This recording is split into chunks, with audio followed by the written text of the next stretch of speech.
अस्सलाम वालेकुम students, welcome to my YouTube channel. तो आज हम डिस्कस करने वाले हैं मर्चेंट, जो कि एक न्यू करैक्टर है कैंटरबरी टेल्स के अंदर 29 पिलग्रिम्स में से जो एक करैक्टर था वो मर्चेंट का भी था। तो चलिए स्टार्ट करते हैं। लाइन नंबर 270 से a merchant was there with a fork beard. अब जोसर कह रहा है कि हमारे साथ जो है वो एक मर्चेंट भी था जिसकी जो है वो तिनकेदार कह लें आप, शाख नुमा जो है वो दाढ़ी थी। In motley and high on horse he sat. In motley का मतलब कि उसने मल्टी कलर का ड्रेस जो है वो पहना हुआ था। हमारे साथ जो है वो एक मर्चेंट था जिसकी दाढ़ी जो है वो बहुत ज़्यादा घनी थी, तिनकेदार थी, और उसने मल्टी कलर का ड्रेस पहना हुआ था। And high on horse he set. अब वो जानता था कि किस तरीके से घोड़े के ऊपर बैठना है और ऊंचा होकर बैठना है।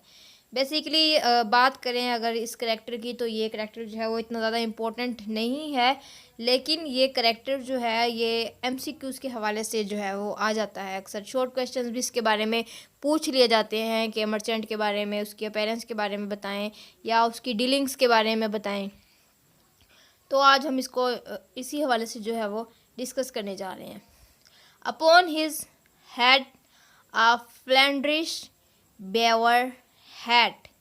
अब उसकी अपीयरेंस के बारे में बताया जा रहा है, उसकी ड्रेसिंग वगैरह के बारे में बताया जा रहा है कि अपॉन हिज हेड, अपने सर के ऊपर, अ फ्लैंड्रिश, एक फ्लंडर जो है वो मशहूर जगह से आई हुई, बेवर कहते हैं एक अच्छे से कपड़े को या फिर आप कह लें फुर को, अच्छा खासा क्वालिटी का जो फुर होता है उसकी हैट जो है वो इसने पहनी हुई है अपने सर के ऊपर। जाहिर है अब मर्चेंट है, अमीर है, तो उसकी ड्रेसिंग या उसकी बिहेवियर्स या उसके एटिकेट्स मैनर्स जो हैं वो उसी के अकॉर्डिंग ही हैं।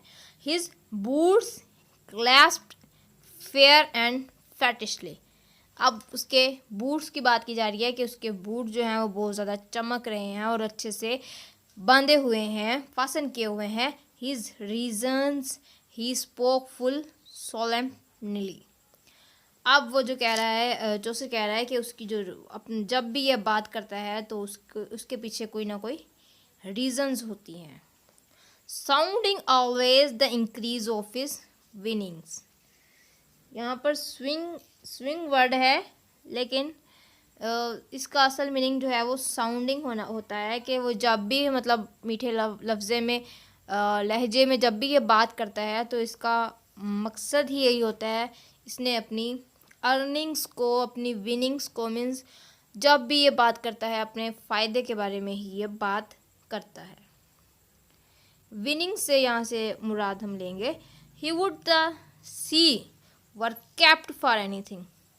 अब उसकी वुड यहाँ पर जो है, यहाँ पर आप डिज़ायर कह लें, विश कह लें, ख्वाहिश कह लें, वो ख्वाहिश करता है कि समुंदर के अंदर जो है ना वो लुटेरे जो होते हैं उनको जो है वो समुंदर से दूर रखा जाए।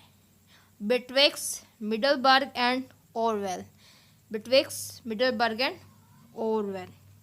ओरवेल जो है ये इंग्लैंड के अंदर है और मिडलबर्ग जो है ये हॉलैंड के अंदर है। ये दो जगह जो हैं डिफरेंट प्लेसेस हैं। एक जो है वो हॉलैंड के अंदर है, दूसरा जो है वो इंग्लैंड के अंदर है। Means what he cherished most was to see that the sea routes lying in between Middleburg, Holland and Orwell, mean England, were under all circumstances kept by the British Royal Navy quite safe and sound from any pirate. One who roves at sea without commission from a sovereign nation. A freebooter or a privateer. Well could he in exchange shield sell. अब shield cell यहाँ पर मुराद है किसी भी मुल्क की, किसी भी जगह की करेंसी की जो बात की जाती है, तो ये जो है वो वेल कुड ये अच्छे से जानता है किस तरीके से जो है ये वर्दी मर्चेंट जो है वो जानता है किस तरीके से डील करना है, गोल्ड कॉइन्स के साथ एक्सचेंज करना है मार्केट के अंदर। तो चले इन सब लाइंस की जो है वो इंग्लिश ट्रांसलेशन हम डिस्कस कर लेते हैं। Chaucer says that there was a merchant who had a fork beard, who wore a party colored, having parts of areas colored differently from each other. His dress, he sat, who sat high up on the saddle of his horse, and who wore a hat made of the fur of the beaver animal found not in England, but in Flanders, the old historical region of northwest Europe, including parts of northern France, western Belgium, and southwest Netherlands along the North Sea. ये जो है वो Flanders की detail बताई गई है। The merchant's boots were fasten quite fairly and neatly. उसके boot जो हैं वो बहुत अच्छे से बांधे हुए थे। He use to speak out of his arguments very solemnly. बहुत संजीदगी से अपनी आर्गूमेंट्स जो है वो बोलता है।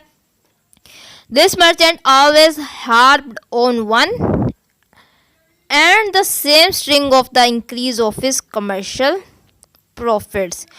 What he cherished means desired most was to see that the sea routes lying in between Middelburg and Orwell were under all circumstances kept by the British Royal Navy quite safe and sound from any pirate, the one who robs at sea without commission from a sovereign nation. Freebooter, a buccaneer, or a person who pillages and plunders, or privateer, the commander of a ship privately owned and manned but authorized by a government during wartime to attack and capture my enemy vessels. He knew well how to deal in international currencies like the French gold coin in foreign exchange markets. चलें आगे lines discuss कर लेते हैं। Yes, this worthy man full well in his wit be set. अब ये वर्दी man जो है वो बहुत ही ज़्यादा जो है वो अक्ल रखता है किस तरीके से कारोबार को डील करना है। There wist no wight that he was in डेप्ट मीन्स उसके लेन देन जो है वो इस तरीके से हैं कि कोई अंदाज़ा लगा ही नहीं सकता कि ये भी किसी का मकरूज़ हो सकता है या फिर किसी का मकरूज़ है।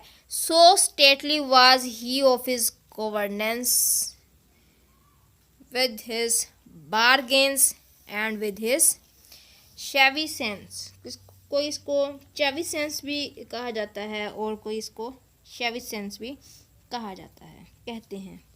Means this merchant behaved like a full-fledged king in the management of his commercial bargains and usury transactions. Second last line है, forsooth he was a worthy man with all, but sooth to say I'm not how man him call. अब चौसर कह रहा है कि बेशक ये इंसान मर्दी हो भी सकता है, नहीं भी हो सकता है, लेकिन मुझे नहीं पता कि लोग इसको किस नाम से पुकारते थे या लोग इसको क्या नाम जो है वो लोगों ने इसको दिया हुआ था। इन लाइंस की भी इंग्लिश ट्रांसलेशन जो है वो कुछ यूँ तरीके से होगी। The worthy merchant employed his wit so cunningly means so greedily that none on earth could know whether he was in debt or not. This merchant behaved like a full-fledged king in the management of his commercial bargains and usury transactions, lending or borrowing at compound rate of interest. In truth, He was a worthy man for all and sundry. Further, truly speaking, Chaucer do not know how people call him. अभी तक के लिए इतना ही। मिलते हैं अगली video में। अगली वीडियो में हम डिस्कस करेंगे कैरेक्टर ऑफ क्लर्क को, जो कि बहुत ज़्यादा इम्पोर्टेंट है और ये एक सीरियस कैरेक्टर है। तो अगली वीडियो में हम स्टार्ट करेंगे कैरेक्टर ऑफ क्लर्क। अभी तक के लिए इतना ही। मिलते हैं अगली वीडियो में, तब तक के लिए अल्लाह हाफ़िज़।